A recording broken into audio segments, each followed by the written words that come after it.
وتی باشە بۆ ئیتیمان بە تەربیە ئیسلامی نادرێت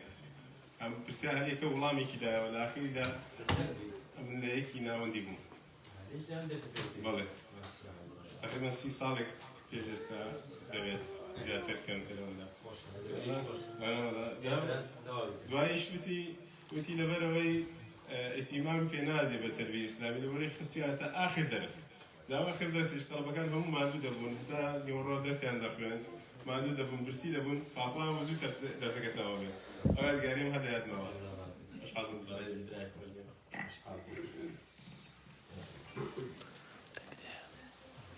براکانم السلام عليكم ورحمة الله وبركاته. والله خوش حاڵە ما شاء الله مزگەوت و ماڵی خوا لێرە لە وڵاتانە موسڵمانان ئەوە الحەمدولله ڕوو لە ماڵەکانی خوان جێگای دڵخۆشیە جێگای دڵخۆشیە الحەمدولله سپاس و ستایشی خوای گەورەی دەکەین و داوای لێ دەکەین زیاتر هیدایەتی هەموو لایەکمان بدا و ئیمانمان ڕاست و دروست بکەوتر و زیاتر کات بۆ برایەتی مەحەبەت و خۆشەویستیمان بەهێزتر کات. بەڕێزەکانم ئەوەی دەمەوێت لە خزمەت ئێوەی بەڕێزدا ئەم شەو باسی کەم حقیقەتەن هەر دەکەن باسەکانم لێرە لەم وڵاتە زیاتر پەیوەندی بە واقعی ئێوە بێت کە ئەڵبەتە ئێمەش لە ئێوە زیاتر محتاجی بەڵام بە حوکمی بوونتان لێرە کۆمەڵێشت هەیە ئێوە پێویستە ئاگاتان لێ بێت. بابەتی ئەم شەو لە خزمەت ئێوەی بەڕێزدا خۆمان و خێزانەکانمان و مناڵەکانمان بپارێزین. خۆمان و خێزان و مناڵمان بپارێزین. طبعا ئەم بابەتە لە دەقی ئاەتی قورئانی پیرۆز وەرگیراوە کە خوای گەورە دەفەرمێ قووا ئەنفوسەکم وئەهلیکم نارا وقودها الناس والحجارة. خۆتان خێزان و مناڵتان بپارێزن لە چی؟ لە ئاگرێک کە سوتەمەنیەکەی الناس والحجارة. سوتەمەنیەکەی بریتیە لە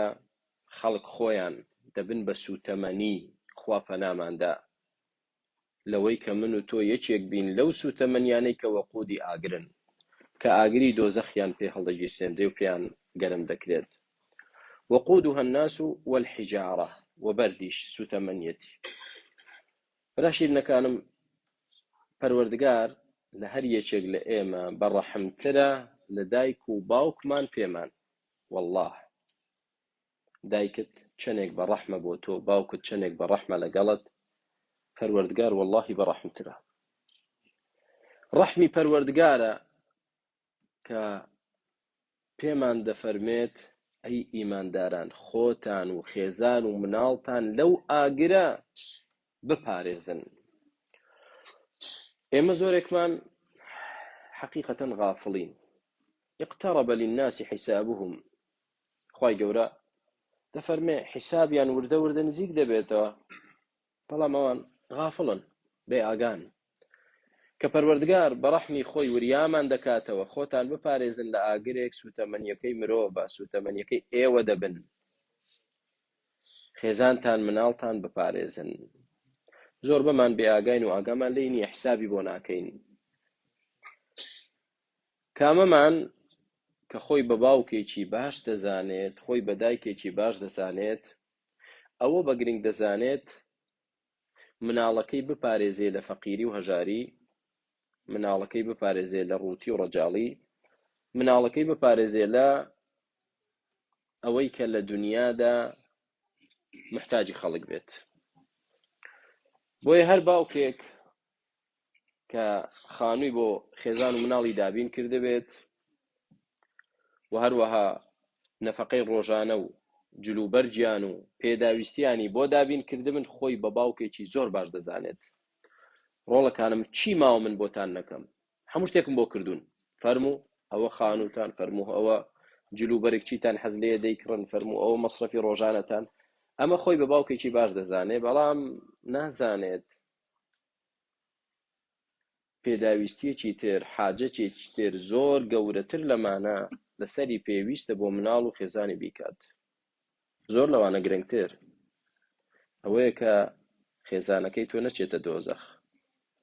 مناڵەکەت بە بەرچاوتەوە فڕێ نەدرێتە ناو ئاگری جەهەنەم.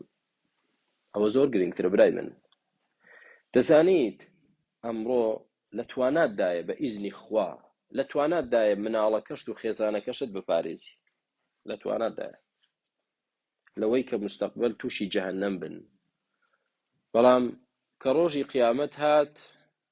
هیچت پێ ناکرێ بۆیان. ولا يسأل حميم حميما، هیچ خۆشەویستێک لە خۆشەویستەکەی ناپرسێتەوە، هیچ دۆستێک هیچ خزمێک لە خزمەکەی ناپرسێتەوە ئەرێ براکەم چی بەسەر دێ، کوڕەکەم چی بەسەر دێ، باوکم دایکم چیان بەسەر دێ. ئێستا ئەمڕۆ تۆ لە بریتانیا دەژیت، ئەگەر ببیستی لە کوردستان براکەت یا کوڕەکەت یا خێزانت یا دایکت یا باوکت یا عەشیرەتەکەشت پێویستیان بە تۆیە کە بێت و ئیقامەت هەبێت و ڕێگەت پێ بدرێت، دەگەڕیتەوە یەکسەر ناگەڕیتەوە؟ دەگەڕێتەوە. چۆن؟ براکەم محتاجی منە، چۆن ناگەڕێمەوە؟ هەموو بریتانیا دەڵێ جێدێ هەڵمو دەڕۆم، براکەم محتاجمە. دەزانی ڕۆژی قیامەت پەروەردگار دەفەرمێ یەومە یەفیڕ المەرء من ئەخیه، ڕۆژی قیامەت ئەو ڕۆژەیە لە براکەت ڕادەکەی نەک بۆ لای ڕاکەی بە فریای بێ بە هانای بیت ڕزگاری کەیت، نا والله یەفیڕ المەرء من ئەخیه، ئینسان لە براکەی خۆی ڕادەکات. نەکا ئەو برایم محتاجی من بێ یەک حەسەنە یەک چاکەی لە من بوێت بۆ ئەوەی نەکەوێتە ناو دۆزەخەوە، بەخوا نایدەم پێی براکەم یەک حەسەنەی محتاجی من بێ نایدەم پێی. یەومە یەفیڕ المەرء من ئەخیه، بەس ئەوە، بەس برا تۆ لێی ڕادەکەیت و بە فریای ناکەوی. و ئومیه و ئەبیه، بەخوا لە دایک و باوکت ڕادەکەیت، بەخوا بە فریای دایک و باوکت نایت. ئەمڕۆ با دایکت یا باوکت یەک تەلەفۆن بۆ بکەن ڕۆڵە گیان فریامان کەوە، واللهی ئەوەی ئیمان لە دڵی دابێ و کوڕە ئەوەی مرۆڤایەتی و کەسایەتی هەبێ یەکسەر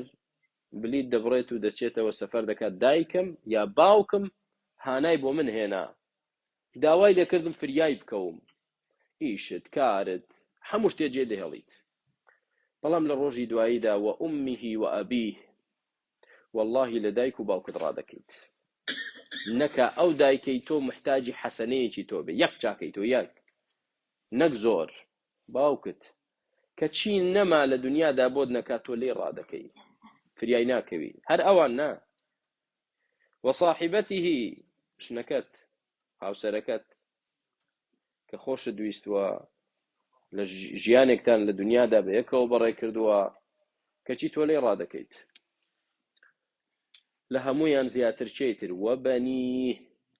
وە کوڕەکانیشت، لە کوڕەکانیشت ڕادەکەی. یعنی دیقەت دێ وردە وردە هێنای، وردە وردە پەروەردگارمان هێنای. برا اینجا دایک و باوک، اینجا خێزان، اینجا کوڕ، کە گەیشتە کوڕ یعنی قیممەیە. هەر یەکێک لە ئێمە لە دنیا ئامادەین قوربانی بە هەموو دنیا و ماڵ و سامانمان بدەین لە پێناو پاراستنی کوڕەکانمان. هەندێک جار بگرە زۆر جار باوک قوربانی بە خۆشی دەدا بۆی مناڵەکەی بپارێزێ، وایە وانە؟ بۆیە وردە وردە بەرزی کردەوە تا گەیاندێ چێ کوڕەکە. وە بەنی، کوڕەکانیشت لە کوڕەکەت ڕادەکەی. باوکە پێویستم بە یەک حەسەنەی تۆ هەیە، باوکە دەکەومە ناو ئاگری دۆزەخەوە، یەک حەسەنەم بدە، یەک چاکە. پەروەردگار دەفەرمێ وە بەنی، لەویش ڕادەکەی. بۆ لكل امرئ منهم يومئذ شأن يغنيه، هەر یەکێک لەو ڕۆژەدا کە ڕۆژی دواییە حاڵێکی هەیە، وەزعێکی هەیە کەوای لێ کردووە، بێپێویستی کردووە، سەرقاڵی کردووە، مەشغوڵی کردووە، ئاگای ناپڕژێتە سەر کەسی تر. نەفسی نەفسی. پێغەمبەران جگە لە محەممەد عليه الصلاة والسلام ڕسوولی ئەعظەم، جگە لەو پێغەمبەران دەڵێن نەفسی نەفسی. جا من و تۆ بۆیە لەو ڕۆژەدا براکەم بەخوا بەبەر چاو تۆوە کوڕەکەت بخرێتە ناو دۆزەخەوە ئاوڕیشی لێ نادەیتەوە. بۆ چونکە زۆر ترسناکە ڕۆژی قیامەت، ڕۆژێکە کە تضع كل ذات حمل حملها، يوم وترى الناس سكارى وما هم بسكارى وهذا بيني خلق سرخوشة چیەمە نا سەرخۆش نین وما هم بسكارى بس کە جەهەنەم دەبینن پەنا بەخوای گەورە تەواو خەڵق قەراری نامێنێ ژیانی نامێنێ دەی لەو ڕۆژەدا تۆ فریای مناڵت ناکەویت فریای مناڵەکەت ناکەویت ئەمڕۆ لێرە فریای نەکەویت فریای خێزانت نەکەویت نەیان پارێزیت لە ئاگری دۆزەخ بەخوا لە قیامەت ناتوانانی فریایان کەویت هیچت بۆ ناکرێت دەزانی وەسعی قیامەت زۆر لەوە گەورەتر و ترسناکتریشە کە باسمان کرد ئێستا تا ئێرە ئەوەی کە خوای گەورە باسی کرد پەروەردگار جەل جەلالۆ ئەوەیە کە تۆ لێیان ڕادەکەی ئاوڕیان لێ نادەیتەوە لایەن بەلادا ناکەیتەوە بەهانایەنەوە نایت داوات لێ دەکەن و لێت دەپاڕێنەوە تەنها یەک حەسەنەی تۆ ببەن نایدەیت بەڵام کارەکە لەوەش ترسناکتر و قورسترە پەروەردگار لە سوورەتی مەعارجدا دەفەرمێ یوبەصەڕونەهم هەر یەکێک لە ئێمە خزم و کەسوکار و ژن و منداڵ و برا و دایک و باوکی خۆی پیشان دەدرێ و یەکتر دەبینین و نەبێ یەکتر نەبین یەکتر دەبینی زەق و زەق تەماشای دەکەی ئەمە براتە ئەمە باوکتە ئەمە دایکتە ئەمە کوڕەکەتە ئەمە خێزانتە پەروەردگار دەفەرمێ یەوەد المجرم لو يفتدي من عذاب يومئذ ببنيه ئینسانی مجرم کە لە دنیا جەریمەتی کرد تاوانی کرد خراپەی کرد یاخی بوو لە خوا لە دینەکەی خوا دەزانی لەوێت تەمەنای چی دەکات حەز لە چی دەکات چی پێخۆشە کاتێک کە دەبینێت مستحقی ئاگری دۆزەخە يود المجرم لو يفتدي من عذاب يومئذ ببنيه حەز دەکات چێ بکاتە قوربانی خۆی حەز دەکات کوڕەکانی خۆی بیبەنی نەک بئیبنیه بیبەنی جەمع هەرچی کوڕی هەیە یەک بە یەک لە پێشچاوی ئەو بخرێنە ناو ئاگری دۆزەخەوە بەس بۆی ئەو باوکە خۆی ڕزگاری بێت بهێنە پێشچاوی خۆت دەبێت چی بێ یا ڕەبی ئەو هەولە فەضیعە ئەو ترسناچیە دەبێ لە چ دەرەجەیەکدا بێ کە باوک ئامادە بێ یەک بە یەکی کوڕەکانی بە بەرچاویەوە بخرێنە دۆزەخ بەس بۆی خۆی ڕزگاری بێت لو يفتدي من عذاب يومئذ ببنيه مناڵەکانی بکاتە قوربانی خۆی چاولێ لە دنیا کارێکت نەکرد خۆت ڕزگارکەی و مناڵت ڕزگارکەیت ئێستا چی ئێستا تەمەنا دەکەی مناڵەکانت کوڕەکانت یەک بەیەک ببن بە قوربانی تۆ ئایا لە دنیادا کەس لە ئێمە ئەم ترسەی بیستوشە نەک بینیوێتی کەس بیستویەتی ترسێکی وا ڕووی لە مرۆڤ کردبێ یەک بە یەک کوڕەکانی خۆی کردبن بە قوربانی خۆی شتیوە من نەبیستە ئەبەد نییە دێ لە قیامەتدا بەخوا رب العالمین کە من و تۆی دروست کردو ئاوا دەفەرمێ لو يفتدي من عذاب يومئذ ببنيه وصاحبته وأخيه وهروها بچەی تریش بە خێزانیشی و بە براکەشی خێزانەکەشی بکاتە قوربانی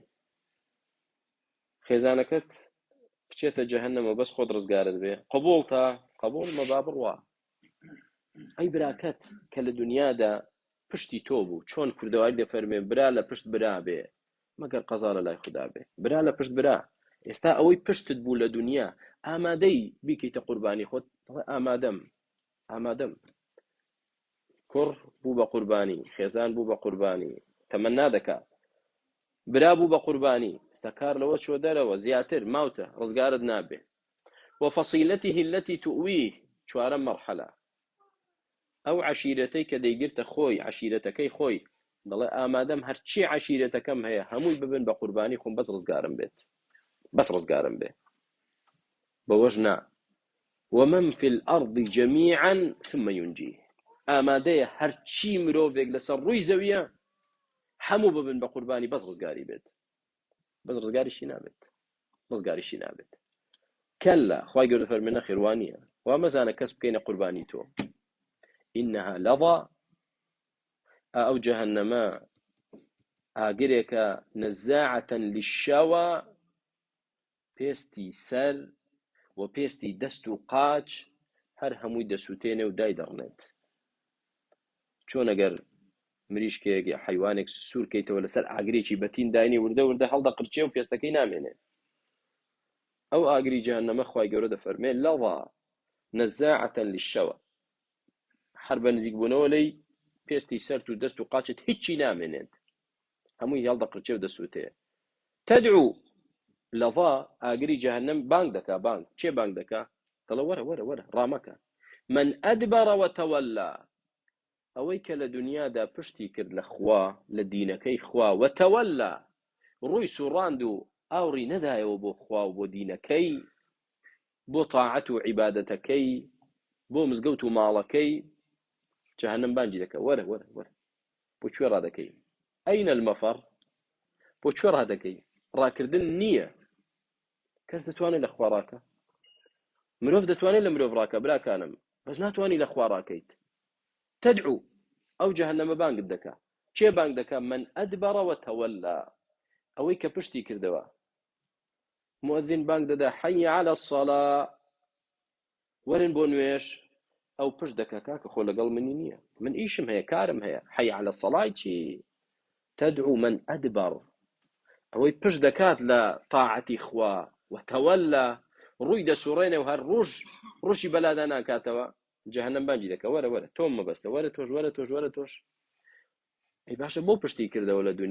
لە دنیا بۆ پشتی لە خوا و لە دینەکەی کرد لە تاعەت و عیبادەت کرد بە چیەوە مەشغوڵ بوو وجەمع فەئەوعا خوای گەورە دەفەرمێت چکە بەم دوو شتەوە خەریک بوو جەمع فەئەوعا یعنی چی جەمع ماڵ کۆ دەکاتەوە فەئەوعا دەیخاتە ناو توورەکەیەکەوە دەیبێنە بیخە ناو قاسەکە و پارە کۆکە و بیخە ناو قاسەوە في وعاء وجمع فأوعى ئەو کەسەی لە دنیادا خەریکی کۆکردنەوە و توورەکە پڕکردنە پشتی کردووە لە خوای پەروەردگار و لە دینەکەی ئاگای لە خۆی و خێزان و مناڵی نەماوە نازانێ بە چه ئاقارێکدا ڕۆیشتون نازانێ ئەوەی دین بێتیاندا نەما ئەوەی ئەخلاق بێ نەما ئەوەی حیا و شەرم بێ نەما ئەوەی ترسی خوا بێ نەما لە دڵەکاندا ئەوە جەهەنەم بانگێ دەکات تەدعو من ئەدبەر وەرە تۆش بۆ چکە تۆ لە دنیا ڕات کرد ئێستا لێرە ناتوانی ڕاکەیت لە دنیا پشتت کرد ئێستا ناتوانی پشت هەڵکەی ئێرە یەومە الحیسابە وجەمع فەئەوعا هەر خەریکی کۆکردنەوەیە و تێکردن و گرێدانە ئەوە بوو بەوەندە هەندێک کەسێ بەس ئیش لەسەر ئەرقام دەکا مەبلەغەکەم گەیشتە ئەوە وجەمع فەئەوعا پەنا بە رەب العالەمین براکانم ئەم وەسفەی کە لەو چەند شوێنی قورئاندا بۆ ئێوەی بەڕێز باسم کرد و خوای پەروەردگار بۆی ڕوون کردوینەتەوە ئەمە واقعە با ئاگامان لە خۆمان بێت ئەرچی سەرشانمانە قوو ئەنفوسەکم و ئەهلیکم نارا خۆمان خێزانمان مناڵمان بپارێزی تۆی بەڕێز هاتوویتە ئەم وڵاتە هاتیت بە دەردەسەری بێ بە قاچاغی بێ بە ناڕەحەتی بێ بە هەرچی بێ تۆ ئێستا لێرەیت ئەوەی من بە تۆی بەڕێزی بڵێم و پێش تۆش بە خۆمم و تۆ بە خۆشمی دەڵێمەوە با خۆمان و خێزان و مناڵمان بپارێزی ئێوە لە من باشتر ئاگادارن کە وەزعی خێزان و مناڵ بەرەو چی دەڕوات هەر یەکێک لە ئێوەی بەڕێز کاتێک لە وڵاتی خۆیەوە هاتووە تا تەمەنی گەیشتوتە 20 ساڵ 30 ساڵ 40 ساڵ شەو ڕۆژ لەگەڵ دایک و باوکێکی موسڵمان و دەست بە دەست نوێژ بووە دەچێتە دەرەوە ئەو خەڵکە دەبینێ موسڵمانە ڕوو لە خوایە ڕۆژانە گوێی لە بانگە و دەچێتە مزگەوت بۆیە کە دێتە ئێرە هەر یەکێک لێوە کە هاتوتە ئێرە حەسانەیەکی هەیە وەکو بڵێ شەحنی فولە لە ئیمان یعنی لە چاو واقعی ئێرە بۆیە خۆی دەگرێت هەرچەندە شەپۆلەکە زۆر قورسە بەڵام خۆی دەگرێت لە سەتا چەند کاریگەری واقعی ئێرە لەسەر تۆ دەبێ با بڵێم لە سەتا دە لەسەر تۆ دەبێت لە سەتا دە دەگۆڕیت و ئیمان لاواز دەبێت بەڵام دەزانی مناڵەکەت لە 100 چەند تەسیری لەسەر دەبێت لە 150 لە 150 تەسیری لەسەرە ئەوە دوورکە ئەی دەزانی نەوەکەت لە 190 چکە ئەو واقعی توی تێدا ژی ئەو تێدا نەژیاوە بۆیە پەروەردگار دەفەرمێ قو ئەنفوسەکم و ئەهلیکم نارا تۆ ژنت هێناوە خێزانت هەیە مناڵت هەیە لێیان مەسئولیت كلكم راع وكلكم مسؤول عن رعيته هەر یەکێک لە ئێوە مەسئولە لە خۆی و لە خێزان و لە مناڵی بۆی برا شیرنەکانم وا نەزانین ژیان تەنها جەمع فەئەوعا ماڵ کۆکەینەوە و بیکەینە خەزێنەوە و بیکەینە قاسەکانەوە ژیانەوە نییە ژیانەرەوە نییە براکەم ڕۆژی قیامەت دێ دەڵێ ما ئەغنا عنی مالیە هەلەکە عنی سوڵتانیە لەو ڕۆژەدا کە دەڵێ ئەو هەموو ماڵ و سامانەی کۆم کردەوە ما ئەغنا عنی مالی ماڵەکەم هیچ سودی پێ نەگەیاندم فریاد ناکەوێ هیچ فریاد ناکەوێ کام لە مرۆڤەکانی سەرڕووی زەوی کاتێک کە دەمرێت ماڵ و سامانەکەشی لەگەڵ خۆی لە قەبر دەندرێت شتی وا هەیە ناوەڵە جێی دێڵیت لەگەڵت نایەت فریاد ناکەوێت بۆیە وە جەمع فەئەوعا فریاد ناکەوێت برای شیرینم ئەمەش بۆ ئەوە نییە بە ئێوەی بەڕێز بڵێم واز لە کەسابەت و لە ئیشوکار و لە ژیان بێنن نا ئەبەدەن نعم المال الصالح للعبد الصالح ماڵی باش ماڵی حەڵال بۆ عەبدی باش خوا گەورە حرامی نەکردووە لە تۆ کەسابەتێکی حەڵال بکەی بەڵام با لەسەر حیسابی دین و ئەخلاقی خێزانت و مناڵت نەبێت نەچی خۆت بکەیتە قوربانی دنیا کە دنیا فریاد ناکەوێت دنیا بەکار بێنە بۆ دەستخستنی قیامەتت نەک قیامەتت ئاگر تێبەردەی بۆ دەوڵەمەندکردنی دنیاکەت ئەم دوو معادلەیە ئەم دوو هاوکێشەیە هەیە کامیان هەڵدەبژێریت ئایا دوا ڕۆژت دەکەیتە قوربانی دنیا ئەوە غەڵەتی ئەگەر وا بکەی برای من غەڵەتیت کەوا بزانی ژیان ئەوەیە و باس بۆیە جەمع فەئەوعا هەر خەریکی ئەوە بیت بە هەڵەدا چویت زۆر بە هەڵەدا چویت ئەمڕۆژ هەستی پێ ناکەی کاتێک کە دەمری ئەو کاتە دەزانی چونکە تاقیکردنەوەکانی دنیا فرسەی تری بەدوادایە ئەم ساڵ لە پۆلی 12 دەرنەچوو دادەنیشێتەوە قەیچێکە ساڵێکی تری هەیە ساڵێکی تر دەرنەچوو کوڕ ساڵێکی تر دادەنیشمەوە ئیمتیحان دەکەمەوە بەڵام ئیمتیحانی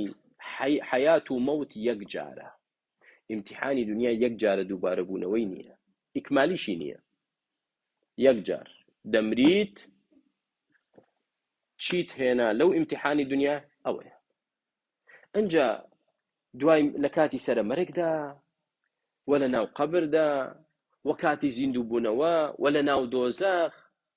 بەهۆش خۆت دەیتەوە رب ارجعوني لعلي أعمل صالحا فيما تركت رب ارجعون ئەی پەروەردگار بەس بمگەڕێنەوە فرسەتی چترم دەیە بزانە چۆن لە مودوا کردەوەی چاکە دەکەم ئێستا تێگەیشتم کەلا خۆی گەورە فەرمووی نەخێر یەک جار بۆ ئیمتیحانە یەک جارە عمرێکمان دابەتۆ تەمەنێکمان دابەتۆ کە بە مناڵی مردبایت هیچی لەسەر نەبوو تۆ گەنج بوویت عەقڵ بووی عەقڵمان پێتدا تەجروبەمان پێتدا ئەو هەموو نەسیحەتە کرای سوودی نەبوو بۆ تۆ ئێستا ئەو ژیانە بۆ تۆ دووبارە نابێتەوە جارێکی تر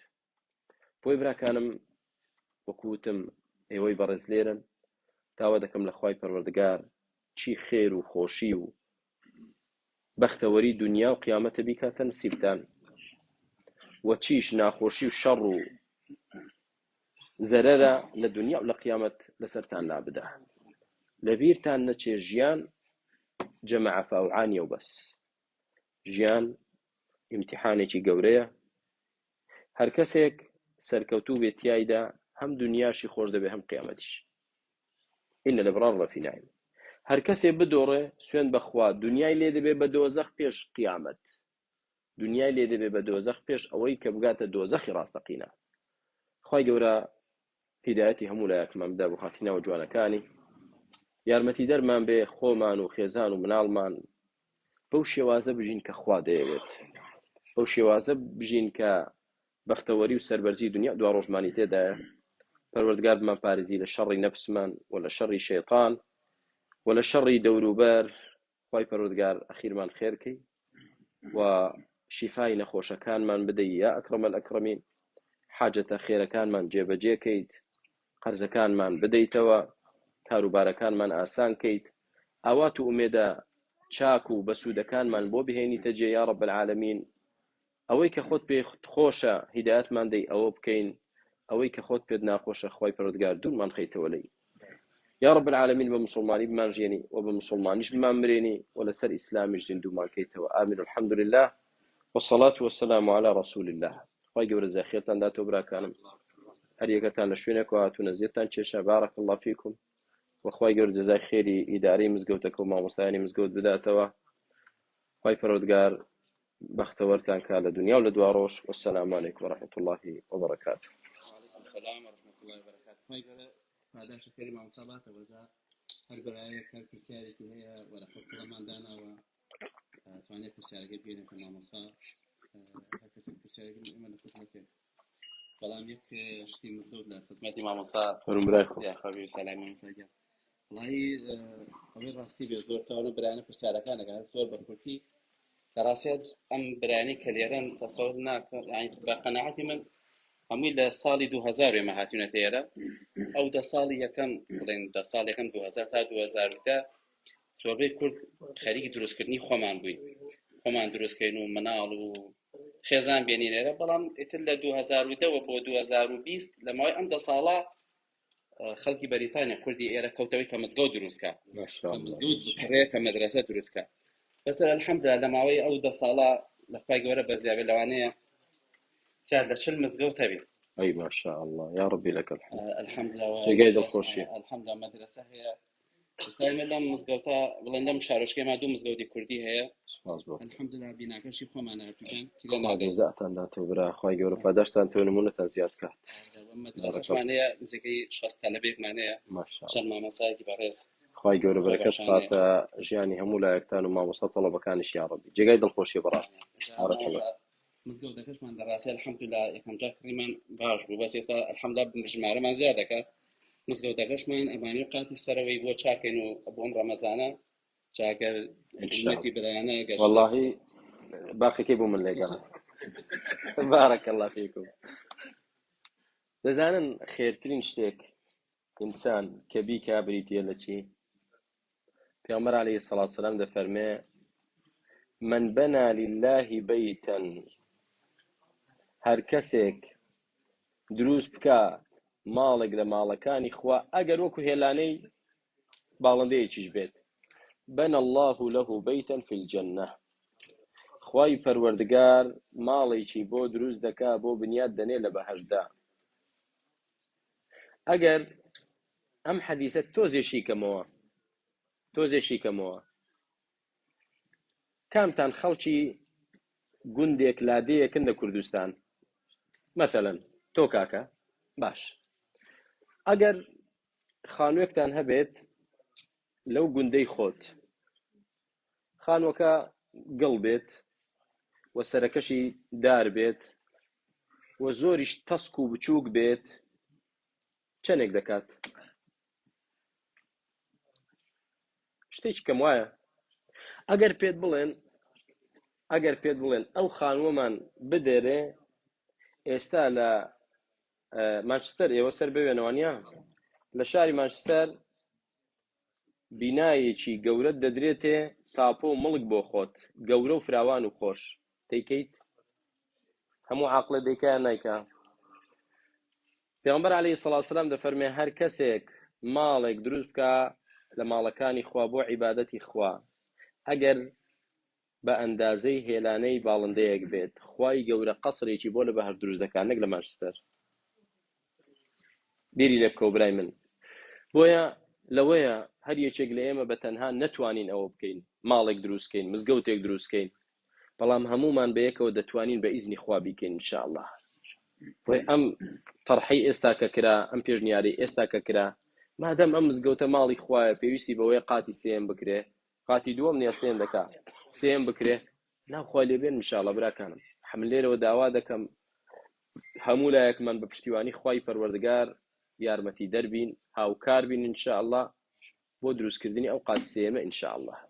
ئێوەی بەڕێز کە لێرن و غەیری ئێوەش کە گوێبیستی ئەم خێرە دەبن بە ئیزنی خوای گەورە بەشدار بن ئینشاءالله بەشکو ببنە هۆکاری ئەوەی بتوانن ئەوقاتی سێمە بکرێن ئینشاءالله و خوای گەورە بۆ هەر یەکێک لە ئێمە ماڵێک لە بەهەشتمان بەنسیب بکە یا ڕەبی. ماڵێ فەرمووی. السلام عليكم ورحمة الله وبركاته. برجع سياركان كان حاجة كنت جميل إن شاء الله. هذا السياركان كان يعني وهو يجيب لي كونستراكتيف يعني مشكلة وما بس إشان هو بيكوا خير بخلي بقى سيدي بخلي بقى يعني مسألة كوا لا تنرون يرون بكرته وأسأل شرفنا للجناب إن شاء الله تعالى بس ما بس كان شخصي يعني خودي شخصي خوي يقول الحمد لله ما مصاب كسائتيك ولا ما خوش ولا ما خوش همو في ناخذ مكتبين دين الله سبحانه وتعالى خوي يقول لما قبولك بقى زورك للإمام الحمد لله إمام مزوج وإداري مزوج جميل خلقي زور كان آمادي كذا هي كاتي زور كم لجاني خوي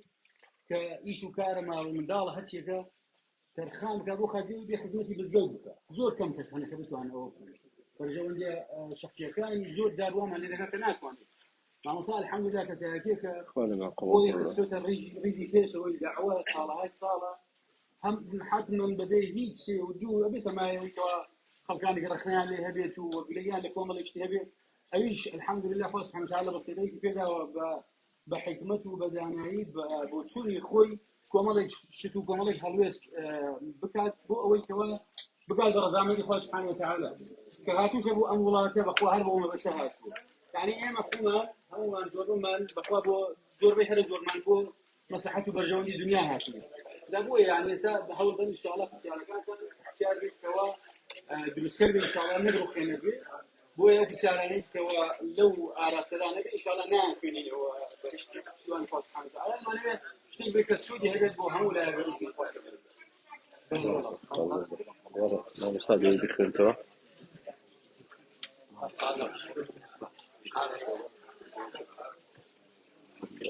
مع مصايان فرمراك برسالة هم للآن براك ويالله مع مصاقر كاتي بي أعمادية سرداني مع مصاقري فاكفات ماله وابزانم لبر رقي شرعي مجالي مني نبيك فرمو برسالة دومي براك فرميت تفسير القرآن إساس زورن وشي في عمر صلى الله عليه وسلم خوي تفسير القرآن نكردو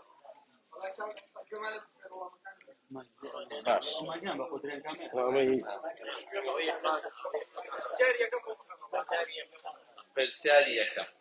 برسالة كم براك فرميت آية مع مصاقر أجر كاتي بيت سرداني مع مصاقري فاكدك راي برزم بۆ وڵاتەکە هاتووم سوپاس بۆ خوای پەروەردگار بۆ هاتووم ئەوەندەی بۆم بکرێ ئینشاءالله لە هەر شارێک کە بوار بڕەخسێت دوو کەلیمەی خێری تێدا بڵێم ئینشاءالله تعالی کە سوود و مەسلەحەت بێ بۆ موسڵمانان بۆ نەهاتووم عەرضی عەضەلات کەم بۆ مناقەشە و جیدال لەگەڵ زەید و عەمر بارەکە الله فیکم و حەز دەکەم کە الحەمدولله یەکەم شەو هاتینەوە گەیشتین دووەم شەو لە کام شار بووین ئەو شارە من ناوەکانی نازانم الحەمدولله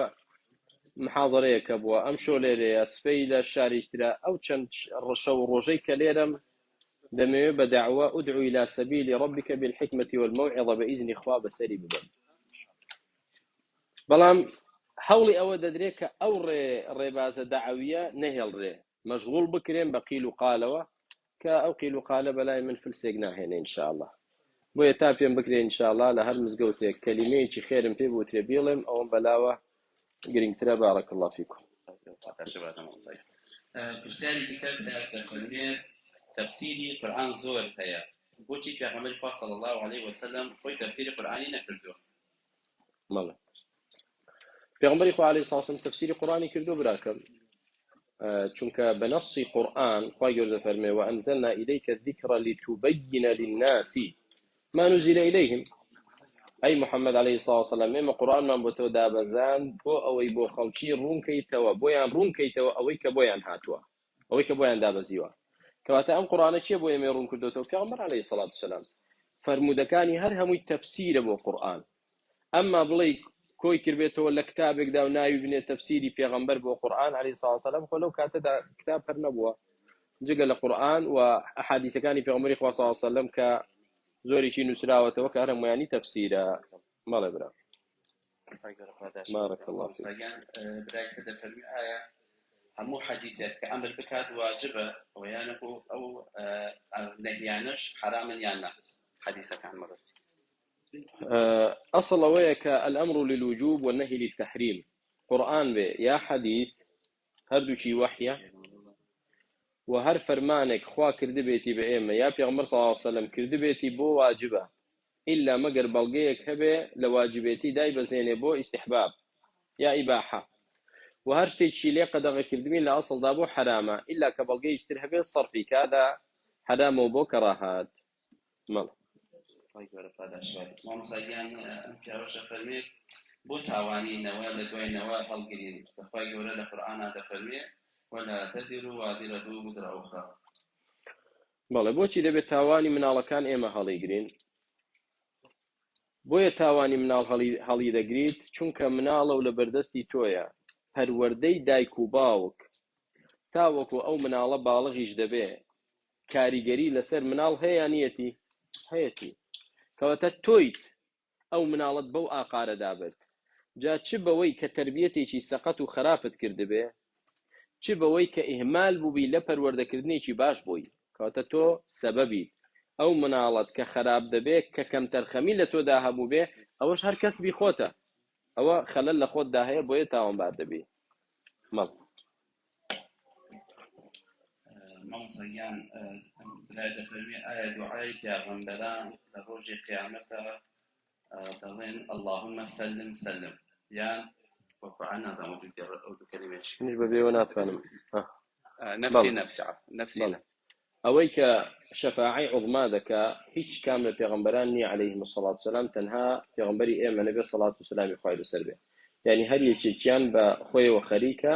شەفاعی عوضما دەڵێن لە شەفاعی عوضمادا تەنها پێغەمبەر عەلەیهی سەڵات وسەلام کەسی تر نییە بەڵام دواتر بەڵێ پێغەمبەرانی شەفاعەتکارن. من دوو کەس دەیخوێنەوە برام ئێمە ماوەیەکی زۆرە کوردیمان نەبینی وە لەبیرمان شێبەوە.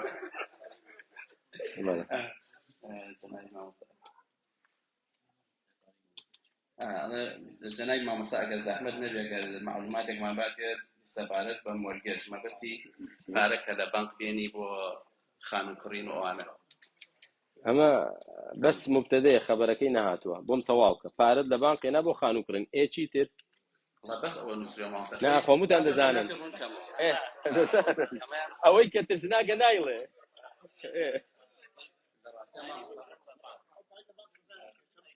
پارە لە بانق ڕاکێشێ تا ئێرە سەهلە تا ئێرە مشکیلە نییە. ئاها خەڵق حرامە بەس لەوەی بڵێ ئاخر مامۆستا چارمان نییە لەوەی بڵێ چارمان نییە ئەزانیت یە برای من وەکو نەفەرێک خۆی هەڵداوەتە ناو چاڵێکی گەورە ئەنجا دەبێت محاوەلەی زۆر بکەن تا دەری دێنەوە بەڵام لە دەرهێنانەکەی لەوانەیە دەستێکی بشتێ لەوانەیە شوێنێکی ئازاری بکێ ئاخر بۆ ئەم لێ دەکەن خۆت خستە چاڵەوە ئێستا تۆ هاتوویتە وڵاتێک دانیشتویت ئەو وڵاتە بڕیارەکانی بەو شێوازەیە کە پێی بڵێن حرامە ئاخر مامۆستا چی بکەم چێ دوتی وەرێرە ئاخر زروف بە هەر حاڵ برای من ڕاستە زۆرێکتان لەوانەیە زروفی تایبەتی هەبێ لەوانەیە عوزرێکی شەرعی هەیە بە هەر حاڵ من ئیشم بەوە نیە و باز لەوە ناکەین ئەمما فتوا بۆ خۆت بدەی سوو حەڵاڵ کەیت بۆی خانوو بکڕیت ترسناکە برای من وەڵاهی لەژێر خێمەیەکدا بژیت ئەو هەر بۆ نمونە دێڵێم حاڵت باشترە بۆ قیامەتت وەڵاهی بۆ دنیاشت لەوەی کە ببیتە سوخۆر خوا پەناماندا. برایان لە ڕاستیە خۆتە مامۆستا تۆ داویشپا لە حەقیقەتدا زۆربەی ئەو برابەڕێزانەی کە لەم ماوەی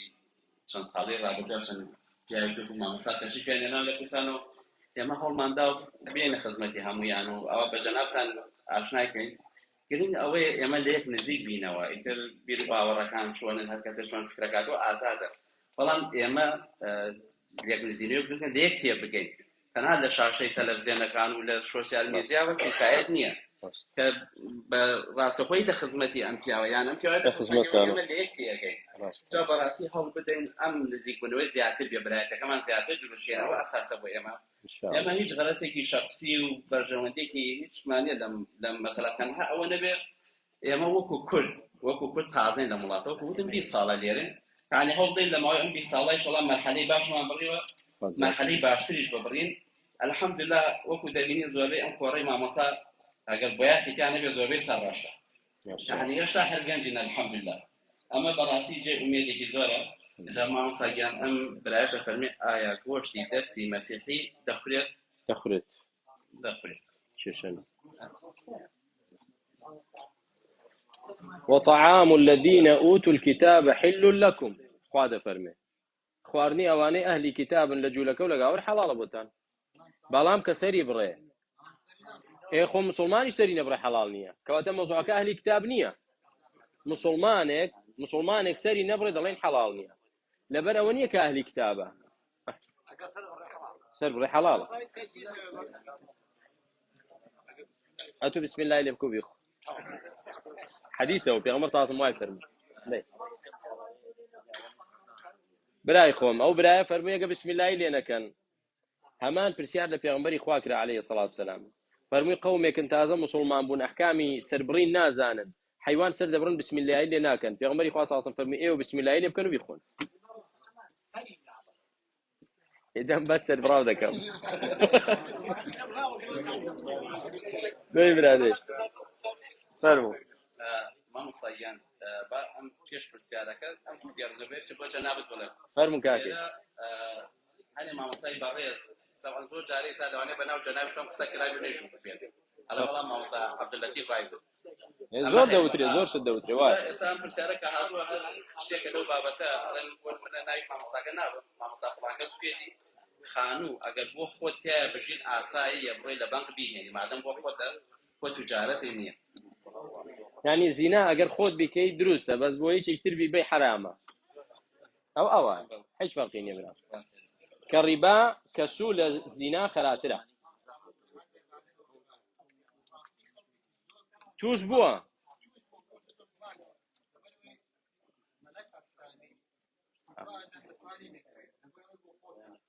راست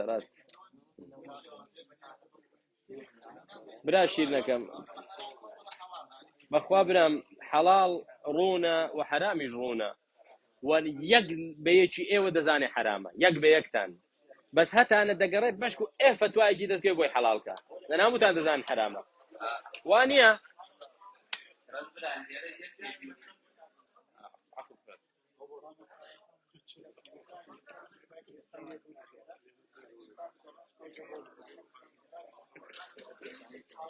ابد مستحيل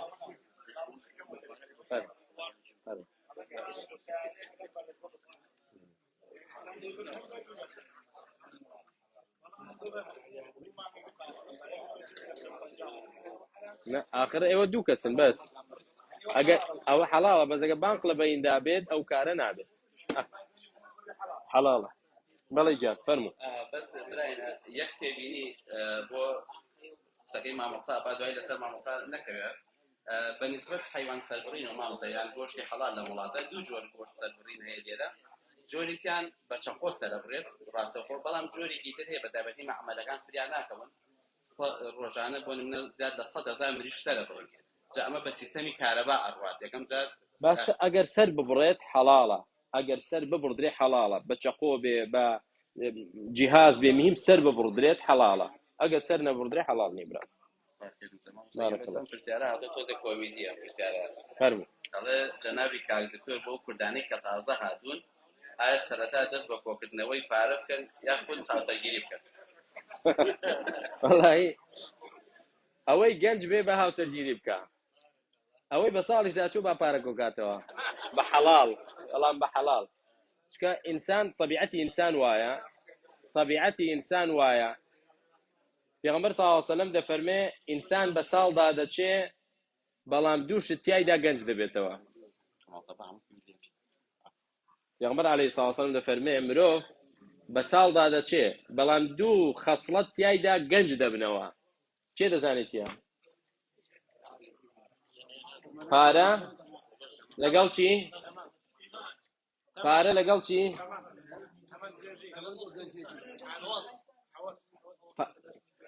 کورە پیرەمێردێک وا هەوەسی هەیە ماڵە داوا بێ نا چی؟ کەمە درێژی یعنی تا تەماشا دەکەی تەمەنی 80 ساڵە ئێستاش ئومێدی بە دنیا زۆرە بژیت طول الأمل لەگەڵ چی؟ لەگەڵ پارە کەواتە ئەوەی بە ساڵات چووە حەزی لە پارەیە بەڵام ئەوەی گەنجە نا بابچێشت بێنێ ئەوە زەڕوتە مامۆستاگیان ئەم پرسیارە هی خوشکەکە لە قاتی خوارەوە دەفەرمێ مامۆستای بەڕێز ڕائیش چییە لەسەر ئەو پیاوانەی کە لە ناو سۆسیال میدیادا بە خەڵکی باش و دیندار خۆیان پیشانەدەن بەڵام بۆ ماڵ و مناڵی خۆیان زۆر خراپ بۆ جۆرە نییە وەڵاهی برام ئەوانە پیاوی خراپن خوا پەناماندا لەگەڵ ڕێزن طبعا پێغەمبەری خوا عەلەیهی سەڵاتو وسەلام دەفەرمێ خياركم لنسائهم وأنا خيركم لأهلي دەفەرمێ باشترین پیاوتان ئەو پیاوەیە کە باشترینە بۆ خێزانەکەی سەیری ئەو پێوەرەکە ئەو معیارە ئەو قیاسە نەیفەرموو باشترینتان ئەوەیە کە خێر و سەدەقەی زۆر دەکا فەرمووی باشترین پیاوتان ئەوەیە کە بۆ خێزانەکەی باشە بۆ پێغەمبەری خوا عەلەیهی سەڵاتو وسەلام دەفەرمێ استوصوا بالنساء خيرا فإنهن عوان عندكم ئێوە لەگەڵ ژنەکانتان باش بن چاک مامەڵەیان لەگەڵ بکەن بۆ فإنهن عوان عندكم عوان يعني چی خەریک بوو لە دەم دەرچێ ئەسیرات عندكم برام ئەو ژنە ئەسیرە لای تۆ دەزانی چۆن ئەسیرە لای تۆ ئێتا لای تۆیە خۆ ناتوانێت شوو بکا بە پیاوێکی تر چوونە دەری دەبێ بە پرسی تۆ بێ چاوی لەوەیە مەصرەفی بکەی نەفەقەی بچێشی جێگا و ڕێگای بۆ دابینکەی خزمەتت دەکا لە بەرامبەر ئەوەدا تۆ نابێ ئەوەندە وەفات هەبێ ئەوەندە مروءەت و پیاوەتی و کەسایەتیت هەبێ ڕێزی بگری حورمەتی بگری نابێ وا بکەی تۆ بڵێ وەڵا خۆ من لە بەردەستی خۆم وەکو کۆیلە دەیچەوسێنمەوە ئەوە نیشانەی ئیماندارێتی نییە برای من بۆی پێغەمبەر عەلەیهی سەڵاتو وسەلام باشتر فەرمووی باشترینتان باشترینە بۆ خێزانەکەی ئەنجا دەڵێ لە سۆشیال میدیادا خۆی بە چاک دەردەبڕێ بەڵام لەگەڵ ژنەکەی خراپە وەڵاهی برام ئەوە پیاوی باش نییە وەلای خوای پەروەردگاریش مەقبوڵ نییە هەوڵ دەین ئاگامان لەو ئاەتە بێ کە دەفەرمێ وعاشروهن بالمعروف بە چاکی مامەڵ لەگەڵ خێزانەکانتان بکەن ولهن مثل الذي عليهن بالمعروف چۆن حەقت لەسەر خێزان تەویش حەقی لەسەر تۆیە چۆن خزمەتت دەکا خزمەتی کە هەر یەکە بە شێوازی خۆی ئەمما بێڕێزیکردن و بەکەمدانان ئەمە نیشانەیەکی زۆر خەتەرە ما ئەکرەمەهن ئیلا کەریم وما ئەهانەهن ئیلا لەئیم ئەوەی کە ڕێز لە ئافرەت دەگرێت کەسێکی کەریم و بەڕێزە ئەوەی بێڕێزی بەرامبەر خێزانی دەکا دەفەرمێ لەئیم کەسێکی لەئیم و خراپە خوای گەورە پەناماندا لەو سیفەتە خراپە مامۆستاگیان ئەم کۆمەڵی بران وا دیارە ئەم شەو میوانن دیارە هەڵا ئایا گەر مامۆستا بۆی شەوێک میوانی ئێمەش دەبێ شۆبەکەمان مزگەوتێکی تازە دروست بکەن لە شاری دویسبێری تا دروستی دەکەن و ئەو جا میوانیان بم چەند ڕۆژێک لێرەم ئێمە لە شاری غەڵەتە کەواتە خەلەل لەوە برام لە من نییە گیان لەکوێ براکانم دوورە بەئیزنی خوا هەفتەی داهاتوو دەگەڕێمەوە ئەوێ ئینشاءالله بەئیزنی خوا خوا ئاسانی کات مامۆستاگیان ئەفەرمێت منداڵ ئێمە تاوەکو 7 ساڵ بە خێوی دەکەین بەڵام لە دوای 7 ساڵێکە حیجابەکەی فڕێدا و بە قسەی ئێمە نەکات ئایا ئێمە هەر تاوانبارە بین لەسەری براکەم خوای گەورە دەفەرمێ لا یکەلف الله نفسا الا وسعها ئەوەی لە تواناتدایە لەگەڵ کوڕت لەگەڵ کچت بیکە ئەوەی لە تواناتدایە ئەوەی لە توانای تۆدا نەبوو هەستیشت کرد تۆ کەم تەرخەمنی تەواو گوناهبار نی لەسەری نوح عەلەیهی سەڵاتو وسەلام کوڕەکەی چی بوو کوڕەکەی کافر بوو چی بکات چی لێ بکات ئایا کەم تەرخەم بوو کەم تەرخەم نەبوو بەڵام کافر بوو کوفری هەڵبژارد بۆیە تۆش مهمەوەی کەم تەرخەم نەبی لە پەروەردەی منداڵت، نەک تا 17 ساڵی ئیهمالت کرد، دوای لە 17 ساڵی کچم خۆت داپۆشە، تازە بە قسەت ناکە، نەمامێک کە دەیچێنی تاوەکو باریکە و ناسکە بچووکە دەتوانی بەڕێیەکی بەرزیکەیتەوە. ئەگەر خوار بوو دارێکی لەگەڵ دەچەقێنی تو دەیبەستەوە بۆی بە خواری ئەستور نەبێ گەورە نەبێ، تۆ لێی گەڕای تا بە خواری قەڵەو بوو گەورە بوو، ئەجا دەی کچم ڕاست بەوە، تازە ڕاستبوونەوەی چی؟ پیامبر علیه الصلاة والسلام دەفەرمێ مروا ئەولادەکم بالصلاة وهم أبناء 70، مناڵەکانتان تەمەنیان گەیشتە 7 ساڵ ئەمریان پێ بکەن با نوێشکەن، 7 ساڵ فێری کە نوێش کات، وضربوهم عليها وهم أبناء 10 کە گەیشتە 10 ساڵ ئەوە تونتر دەبێ لەگەڵی بی، وفرقوا بينهم في المضاجع، جیان کەنەوە لە یەکتر، نەک تێکەڵیان کەن با فێری جنس بن، معاذ الله. جا تۆ ئێمالت کردووە تا گەورەیی، ئەجا لە گەورەی دەیوا بکەوە مەکە تەواو تازە لە دەستت دەرچوو، بۆ لە بچووکی پەروەردەت نەکرد. خامسەیان دەفەرمێ جیاوازی شرکی جەهلی و شرکی خەفی چییە؟ ئایا عوزر بە جەهل بۆ هەردووکان هەیە؟ بەڵێ شرکی جەهری و خەفی جەلی و خەفی مەبەست لێوە بلانێ، شرک الجەلی و شرک الخەفی. شرکی جەلی ئەوەیە کە ئاشکرایە، خەفیش ئەوەیە کە نادیارە. ئایا عوزر بە جەهل هەیە؟ عذر بجهل براجان كفعلا أو كسجهلي هبت عذري هي كجهلي نبت عذري نية. يعني شون آية لقل خواتو هاوار كيتا مخلوقك فريات كوي شركة بنص قرآن يا شرك نية. خواهي قرد فرمي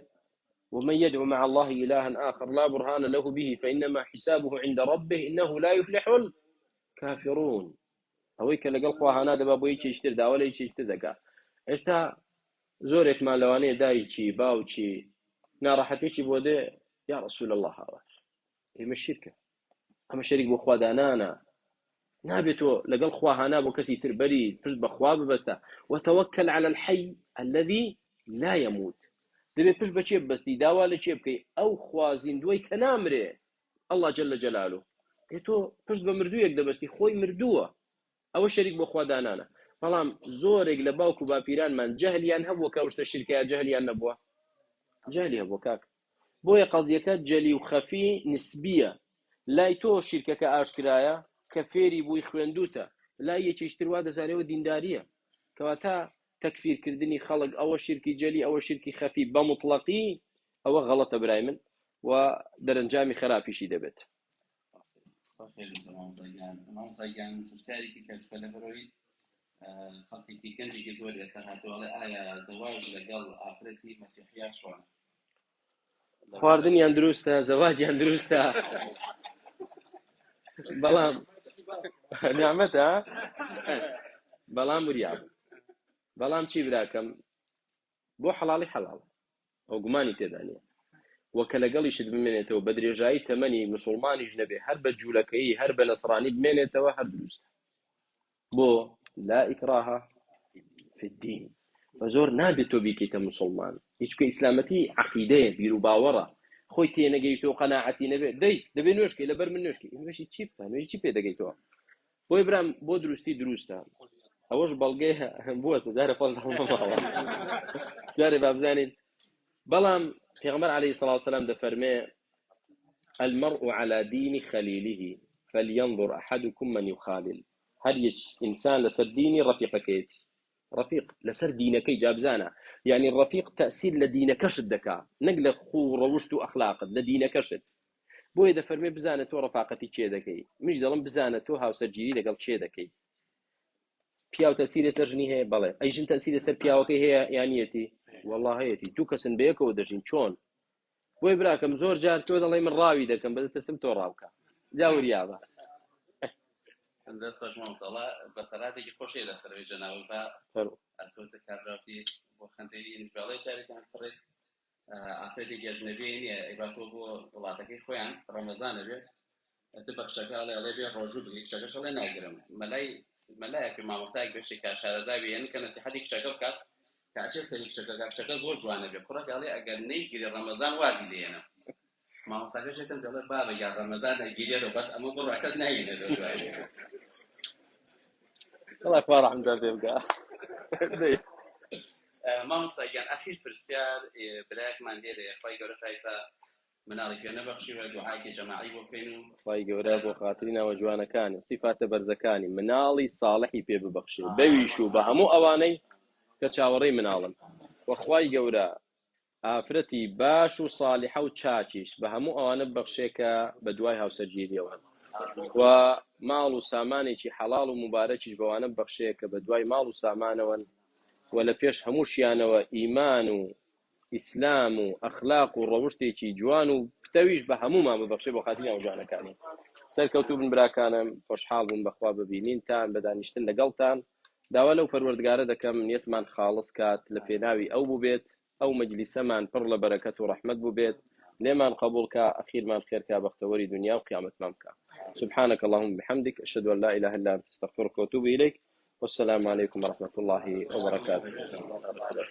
دەکۆتای زۆر زۆر بە خێراتنی کارگتۆر و جەنابی شانەکەی دەکەم کۆبیمان ببرن گەردنمان ئازاکەن بەڕاستی خی گەورە پاداشی خێری هەموو لە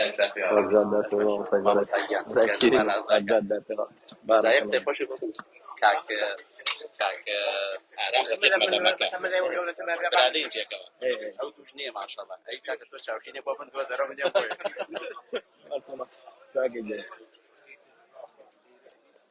تمسيح حمولة قال أنت يا وا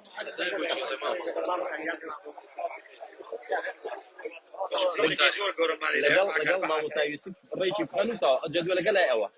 جدول لا أوا ما بداي قوم وسلامتك وزاد وموفق وسلامتك وسلامتك شكرا يقدر أنا ما في أكتب أحبك الله بارك الله فيك فرمي جا فرمي جان بارك الله فيك براي من بريزي براي فم برادر لك كرسان في الله وموفق